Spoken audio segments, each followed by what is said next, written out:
الحمدللہ نحمدہ ونصلی علی رسول الکریم۔ جب شیطان کسی کو پریشان کرے اور ڈرائے اس وقت بلند آواز سے اذان کہنی چاہیے، کیونکہ شیطان اذان سے بھاگتا ہے۔ حضرت سہیل بن ابی صالح رحمۃ اللہ علیہ کہتے ہیں کہ میرے والد نے مجھے بنو حارثہ کے پاس بھیجا اور میرے ہمراہ ایک بچہ یا ساتھی تھا۔ دیوار کی طرف سے کسی پکارنے والے نے اس کا نام لے کر آواز دی، اور اس شخص نے جو میرے ہمراہ تھا دیوار کی طرف دیکھا، اس کو کوئی چیز نظر نہیں آئی۔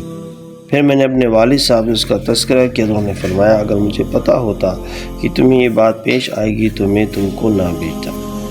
ولیکن اذا سمعت صوتا فنادِ بالصلاة فإنی سمعت ابا ہریرہ رضی اللہ عنہ یحدث عن رسول اللہ صلی اللہ علیہ وسلم انہ قال ان الشیطان اذا نودی بالصلاة ولى وله حساس۔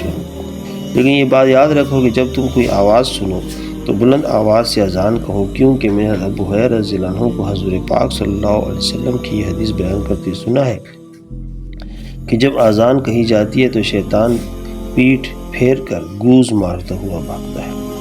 اگر کوئی شخص بھوت پریت دیکھے تو اس کو بلند آواز سے اذان کرنی چاہیے۔ حسان بن ابی وقاص رضی اللہ عنہ کہتے ہیں کہ میں نے رسول اکرم صلی اللہ علیہ وسلم فرماتے سنا کہ اذا تغولت لکم الغیلان فاذنوا، تمہارے سامنے بھوت پریت مختلف شکل میں نمودار ہوں تو اذان کہو۔ جزاک اللہ خیر۔